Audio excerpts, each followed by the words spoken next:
How many different parts do you have? Not like multiple personalities, but we all have parts. And in today's episode, I talk with Danielle Carron, a therapist slash coach, about internal family systems and somato experiencing and how these practices can help us meet our clients where they are and better support a client's healing journey. Hello, friends. This is Lynn Schwartz, and you are listening to the Birth Healing Summit podcast. We are here for meaningful conversations that will transform the way you work with pregnant and postpartum clients. Whether it is a new perspective, tool, or technique, you'll be able to implement it into your practice today. I invite you to sit back, listen with an open mind, and grab the golden nugget today's guest has to offer. Now let's get started. Hey everybody, welcome to this episode. I am super delighted to have with me today Danielle Carron. She holds a master's degree in contemplative psychotherapy and holistic nutrition, and she is trained in internal family systems and somatic experiencing, shamanic healing, and she teaches her own integrative model called Embody Your Power. Welcome to this podcast, Danielle. Thanks for being here. Thanks, Lynn. I'm really excited to be here. Yeah, Danielle and I think we kind of speak the same language. And so when we met as friends, hanging out at different parties and stuff, it was so fun to recognize that the work that we're doing is very, very similar. And I just got done reading the book No Bad Parts by Richard Schwartz, which is internal family systems. And, I thought I knew a little bit about that, but I didn't until I really read that book. And I was like, oh my gosh, this would be such an amazing conversation to talk about your work. Tell me, how did you get into doing somatic experiencing and internal family systems? Yeah, so it started along my own journey when I was at Naropa University.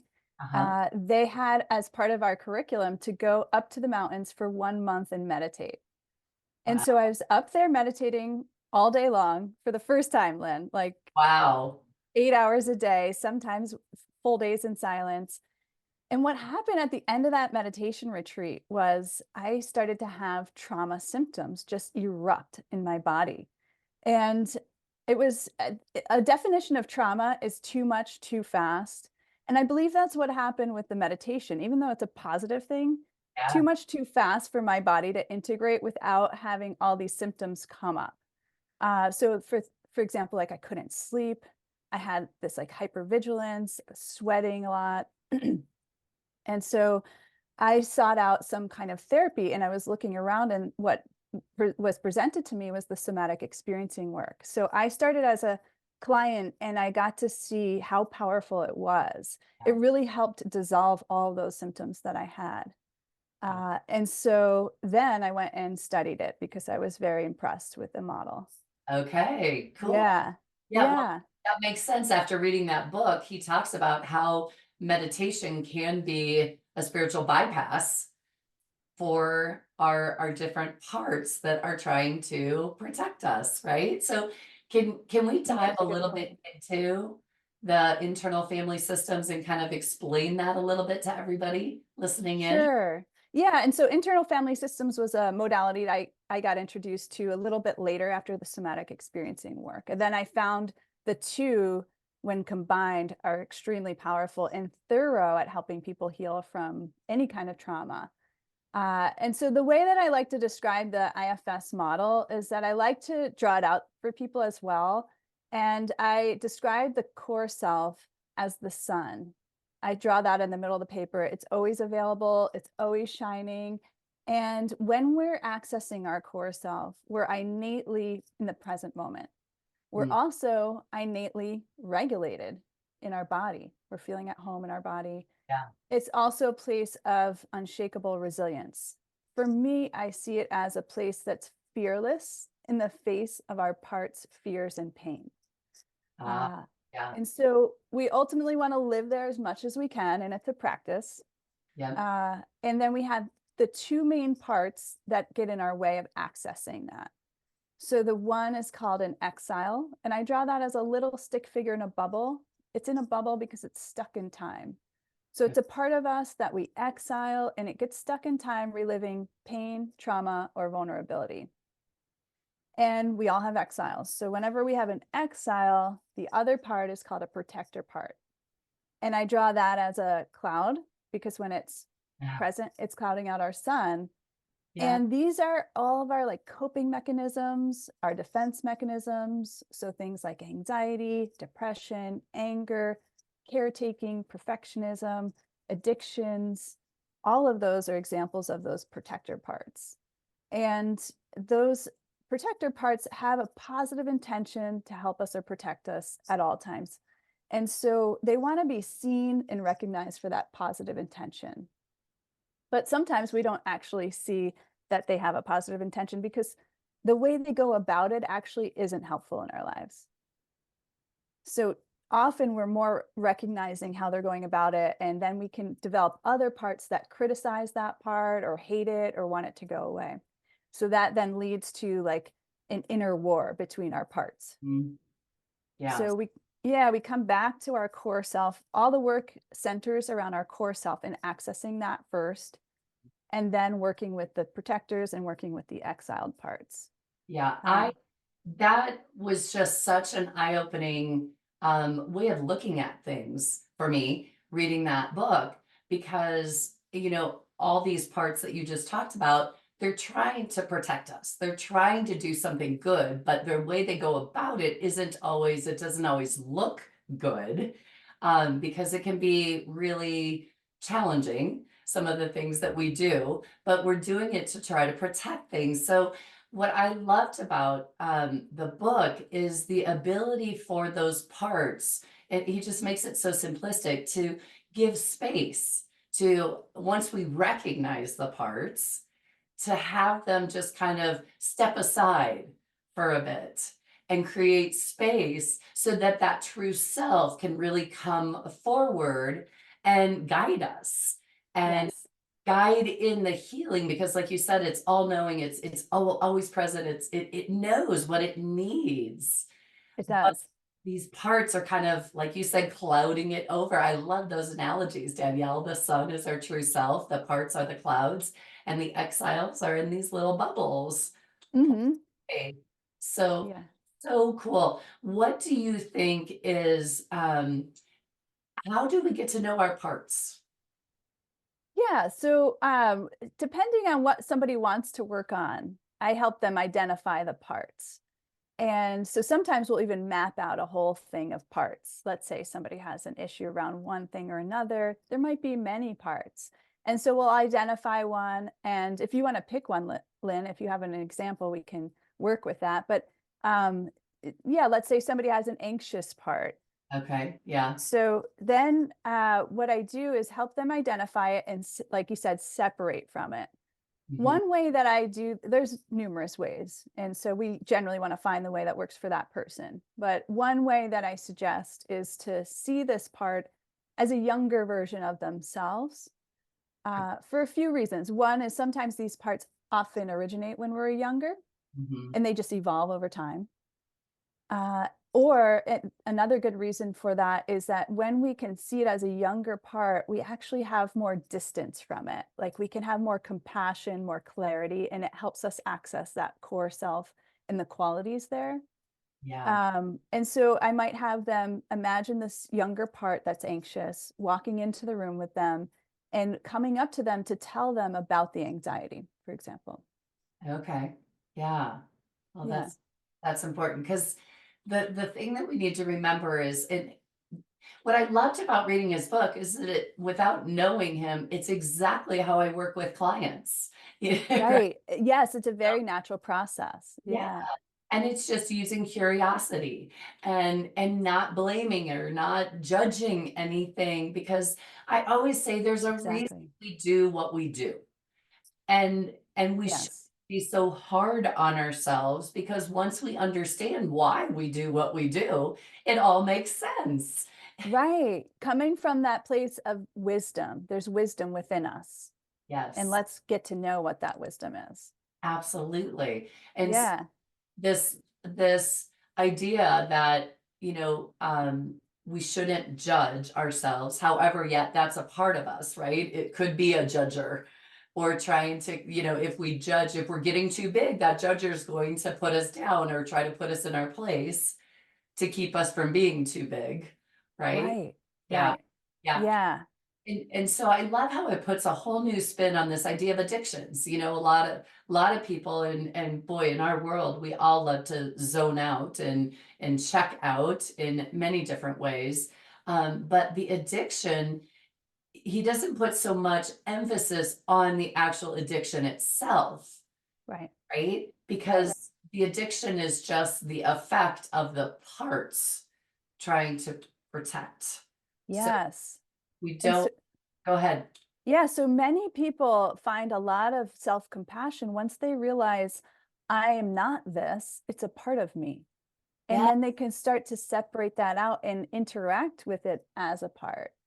yeah. And Yeah. again, having that space and being able to look back or down or however you want to do it, gives you a greater clarity, greater insights in Yes. all, right? And so Right. That's I what I like to say too, is that the core self really holds this much bigger perspective, whereas the parts, they kind of have tunnel vision. They're looking through a narrow scope on life, right? yeah, yeah, yeah, Yeah. yeah. So important. So Yeah. he starts off his book, Richard Schwartz is who he is. He's the founder of Internal Family Systems. And he starts talking about monomind, isn't it? Isn't that what he calls it? That we all think we only have just this one mind. But what he's actually thinking is that like our parts are different parts of our mind. And some people may think like multiple personalities. In a way, that's kind of what it is, but it's not to that degree that is talked about in the DSM, you know Right. so whatever number we are on these days. Right. um, and so it's not to that degree. However, how do you see it in that way, Danielle? Yeah, I have to normalize that for clients, that we all have these different aspects of our mind, different personality aspects, right? And Yeah. so, because some people, when they are introduced, some of my clients, when they're introduced to this work, they're like, I feel like I have these multiple personalities. But I have to normalize it, because that's not the case. And I like to use the example of, like, when you think about going out to a party or some event or something, you might have multiple parts that say, well, one, I'm really excited to go, I can't wait. One's like, I really don't want to go, I have other things I want to do. Or another part that's, I just want to relax in my, cozy Let's say my PJ clothes. Network, Yeah. right? So what he's saying is that we don't have a unified mind that just has this one perspective on life and for ourselves. That Yeah, he likes to say we have a multiplicity in our mind, and that's a natural state right. We're of the not mind. crazy. We're not Right. crazy because we have these multiple personalities. We just have different parts of Different us. parts. Yeah, Yeah. yeah. And then the core self is really the central Mhm. aspect of ourself, the true essence. Yeah. Yeah. Yeah. Um, Mhm. what do you find the most interesting about IFS and the work that you've been doing with your clients? Ooh, good question, Lynn. The most interesting, there's so much I could answer to that question. I would say two things. One is I love the spiritual aspect Mm, of IFS. I believe the core self is the spiritual aspect of ourselves. yes. And there's a lot of overlap between the core self and what I call source, but other people might call God, the divine, the universe. And so one way I look at it is when we're disconnected from source, or our parts are disconnected from our core self, they Mhm. don't know it exists, or they're not receiving nourishment from it. I believe that's a major cause of suffering. And so one way I look at my work is I'm helping weave back the parts to the core self and the core self to source. And so Yeah. we're establishing these connections where connection got lost. Yeah. Yeah. Yeah. Oh, that's so Hmm. important. I really resonated with him in reading his book, because he's a scientist. His dad was a massive researcher and doctor, wasn't he? Or I don't, not fully remembering. But as he dove into this more, he started and was working with his clients, he started to see that spiritual connection as well. And then, I think it really challenged his scientific brain a bit. And I think, that's what I've discovered with my work too, is that when you start working with people, like we are so connected to Yeah. something bigger than us, and we can't separate ourselves away from that. And that Right.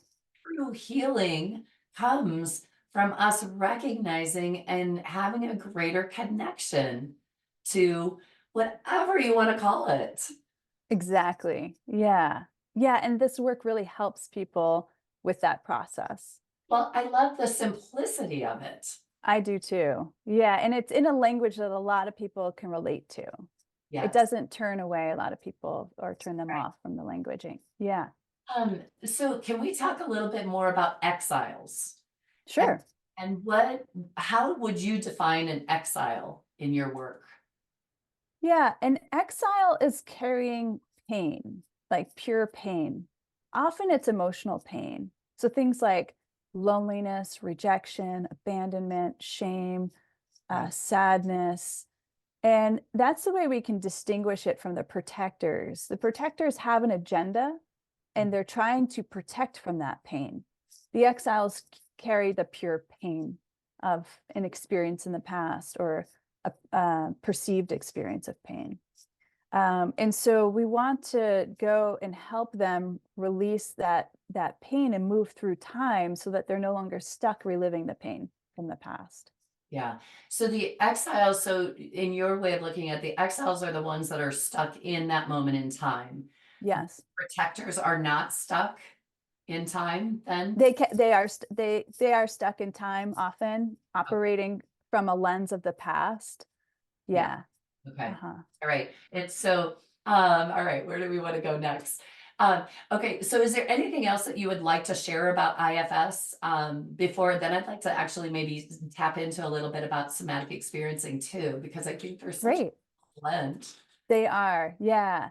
So yeah, I like to simplify it. If you think about the exiles, they're holding intense pain, Okay. right? Yep. And the protectors are trying to protect us from being overwhelmed by that pain. Uh, And the protectors, they often don't know about the core self or they don't trust the core self yet. So the process is to help them know that actually the core self is very resilient in the face of being with the pain. And so once they realize that, then they can really relax. Once they trust that the core self can be with these parts, they can relax. And it's very effective in that way. You can get a lot of results for people to have these protective parts stop being so intense in taking them over. They can yeah. relax more and they develop this like internal attachment between the parts. Yeah. Yeah. I love what I read in the book about the the protectors just don't want you to feel the pain any Yes. right? So the exile is that pain. And Yes. so the protectors are doing everything they can so that you don't ever go near that pain again. Right. And so, what are some of the ways do you have examples of what protectors might do to help keep us from that pain? So people can like, All sorts of things. It's some of the things I named, like the anxiety, anger, hypervigilance, addiction. Um, they could also make us sleepy, dissociated, disconnected, distracted. They can make us foggy in our head. They can give us headaches. They could actually flip switches on our physiology and take us out in different ways. well, They're very powerful. yes, because that's one of the things, like to the extreme, a protector could do suicide. Yeah, yeah, we can have a suicidal part that would like to take us out of this life rather than experience pain. Pain again, right? Mhm. Yeah. Yeah. So So, this is something that I'm very passionate about. I love helping people connect to this resilience within themselves to know that they can be with the pain. And what's important, Lynn, is, and we'll kind of segue into some of the somatic work, is that we do that in a way that's manageable for the person. So when they hear like, "Oh my gosh, you're gonna help me connect to this pain that like these parts of trying to help me avoid my whole life." And Right. so No, thank yeah, we right, no, thank you. Yeah, so we help them do that in a way that's manageable. I let them know we never want you to be overwhelmed, because if you're overwhelmed, you can't integrate or release this. Right. So, Yeah. finding different techniques and helping them use them so that they can know how to be with the pain. Yeah. Do you find that it's a process then for someone that it's not, I'm sure maybe in some people it can be an instantaneous like shift or cure, if you want to say, in quotes, cure. But others, it's still a process that the protectors don't fully let their guard down fully, that they're still active, or what's your experience with this? Yes. So yeah, it definitely ranges for people. What I would say, the majority that people can get to a place where these parts relax, and sometimes they still jump in occasionally. That Okay. would be, and then, but once they know how to work with the part and they've done the work with it, then they know how to be with it when it jumps in, you Okay. know? Yeah. Yeah. Yeah. But sometimes yeah, like our goal is to ultimately unburden these parts, the protectors, and establish that trust with the core self.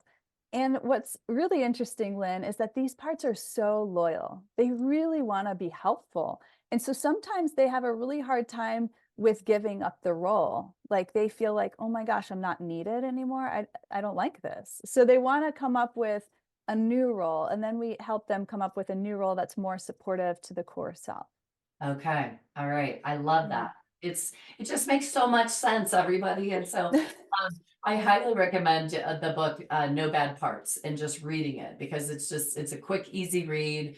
But you could really dive in deep and do your own work. There's a lot of exercises in it. But the internal family systems is just phenomenal. And like I said, the piece that I love the most, and we're going to dive into this in my birth healing intensive program, not to the degree that we're going to become IFS trained or anything, but I just think it's so important for us as practitioners to understand these concepts, and to know that we have these exiled parts and these protector parts, and just Yeah, the act of giving them space can allow that true core self to come forward, and we can use that to help work with our clients. And exactly.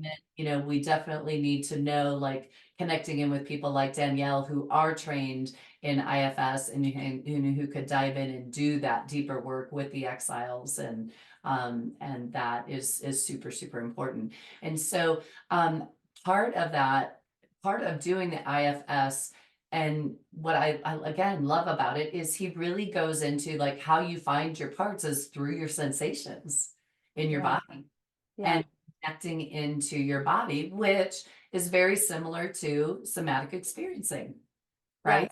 Yes. And Yeah. so, how have you found those two systems blending in your practice?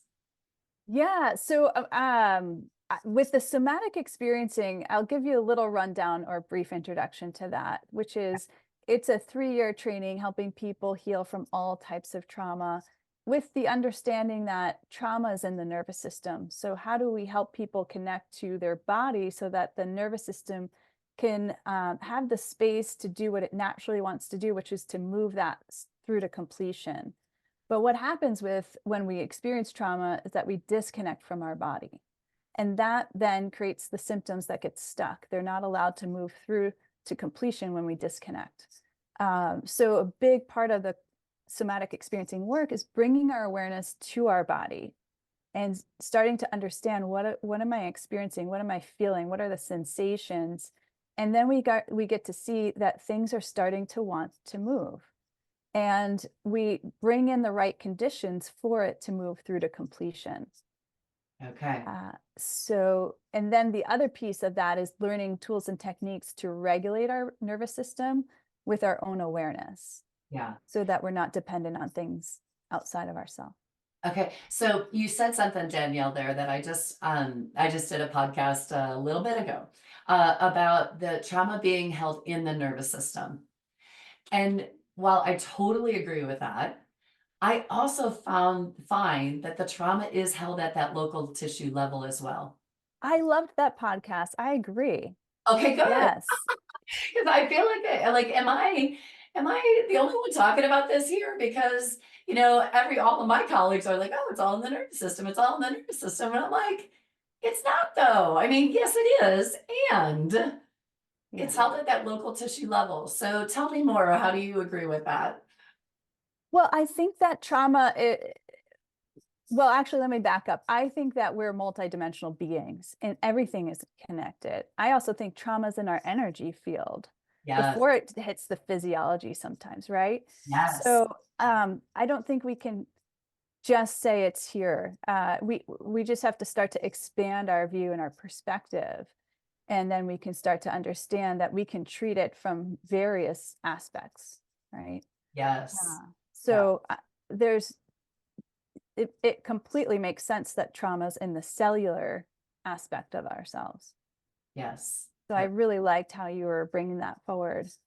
Thank you. Yeah. Yeah, because I agree that yes, it's definitely a nervous system response, but I have just felt too many uteruses that were, still frozen and still felt like they were still pregnant, or, those pelvic floor muscles that just, you relax the nervous system, but the pelvic floor muscles are still holding on. And it's Right. like we need to address it at that level as well. So, um, Yes. okay, thank you. And yeah, and the Clarification. somatic experiencing people would agree as well, because we're working with, like, let's say somebody had gotten hit in their body somewhere, like let's say they got hit on their head. Yeah. And I remember this example one of my teachers used, that this person got hit on their head with a baseball or something like that, and they stopped growing hair there, and then they did the reprocessing through the somatic work and helped heal that part of their body, and then their hair started to grow back. Oh my goodness. That's Yeah, yeah, that's telling, isn't it? uh-huh, Well, yes, and that's what I say, for the clients that I've helped with secondary infertility, that if the uterus is still traumatized from the first birth, how can it get pregnant again? right, right. Just how can hair grow if it's been like deadened from impact or assault or injury or whatever it is? Mm-hmm. Yeah. Yeah. And Mm-hmm. so when you can reprocess that, clear that, get the uterus in present day awareness, then it's willing to get pregnant again, or it's able Yes. to. Yeah.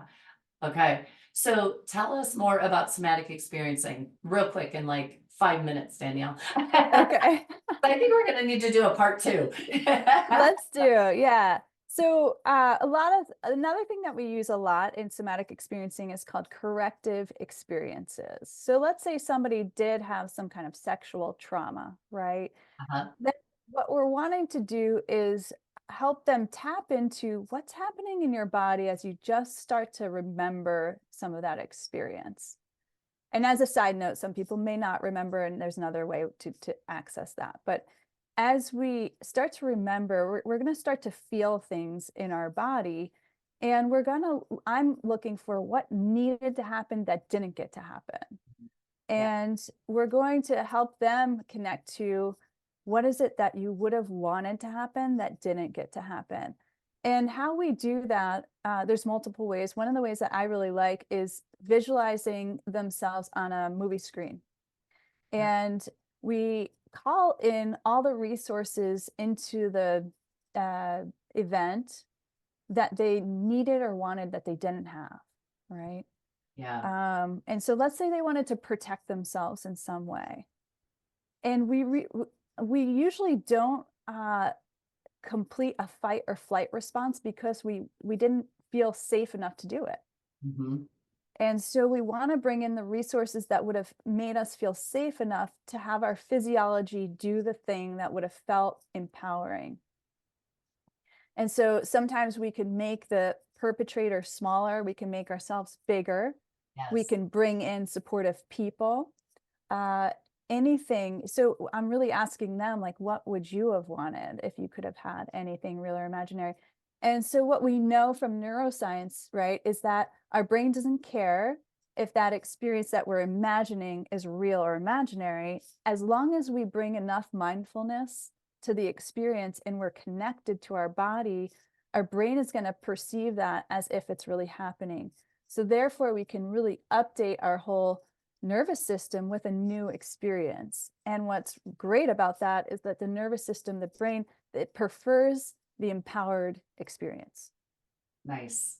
That Yeah. is so powerful in birth and helping moms to replay the birth in the way that they wanted it, Yeah. and to get the people they didn't want in the room out of the room and bringing in, I love using the great midwife energy or, whatever they feel Exactly. comfortable with, and just being able to do that. But I love you said there's two qualifying um things there for the brain to really, if we're mindful enough and if we're connected to our body enough, that the brain doesn't really understand the difference between imagination and reality.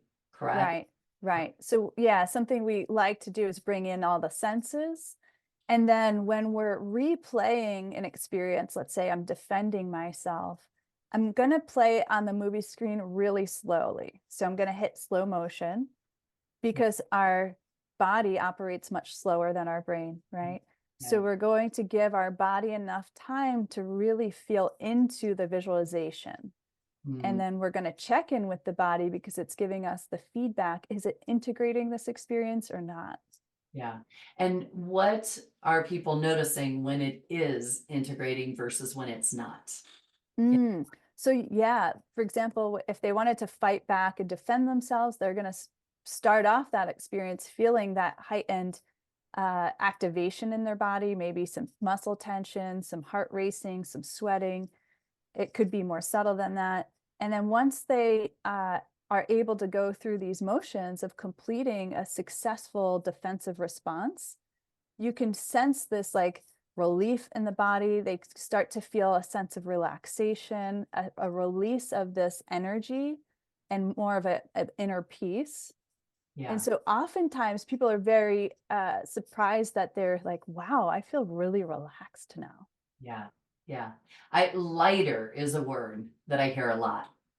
You're right. Yeah, that is a huge way that people sense that they've released a burden, they've released this thing that they've been carrying around. They Yeah. feel lighter. Yeah. Yeah, this is such powerful work, everybody. I really hope that from our conversation today that you understand the importance of both somatic experiencing and internal family systems, because I think the combination of these two together is just where the gold is. Would you agree? I would agree. Yeah. And if I could give a little plug to my podcast, it's called Embody Your Power. And it is a little mini course teaching about these modalities as Yeah. well And for I people to love learn, because I believe everybody should have access to this information. Absolutely, Danielle, you do a great Yeah. job. I've listened to the couple of your episodes, and one was on that core self. And so highly recommend that, everybody, because it's so important for us to know what is actually there. And we're so covered. I've always said we're like these lights that have just all these blankets over it. And we got to remove the blankets so that we can shine our light brighter in this world. And I Yes. so appreciate the work that you're doing and, the work that we're getting out into the world, just helping other practitioners to understand these concepts, to understand that there's deeper healing that needs to happen in order for the local tissue to be able to really let go. And so how can people learn Yes. more about you, Danielle? We'll have it in the show notes, everybody, but please tell us about your website or how people can learn more about you. Yes, they can go to my website, which is daniellecarron.com, or they can check out the podcast, which is called Embody Your Power, which is on Apple, Spotify, YouTube. Okay. Yeah. Right. Thanks, Lynn. Thank you. Well, I think we could probably talk for hours, and so we'll definitely get you back on here at another time, Danielle, and have some more fun just discussing it because you guys. I hope you can all tell how passionate I feel about this work, and I know Danielle does the same. And so, thank you, Danielle, for the work that you're doing in the world and the podcast you're putting out there, the information helping to change people's lives. I'm so grateful to you. So. Thank you, Lynn. And thank you for all the work that you do in the world. Thank you. Such a pleasure being here with you. Thank you. All right. Thanks for listening in, everybody. We hope you'll check out the show notes and check out more about Danielle and her podcast. And we look forward to seeing you on the next episode. Here is to smoother births and faster recoveries, everybody. Till next time. Bye-bye. Today's podcast was brought to you by the Institute for Birth Healing. To discover more, visit instituteforbirthhealing.com. To claim $50 off of any online course, use coupon code podcast50 at checkout. Till next time, I'm Lynn Schulte, founder of the Institute for Birth Healing.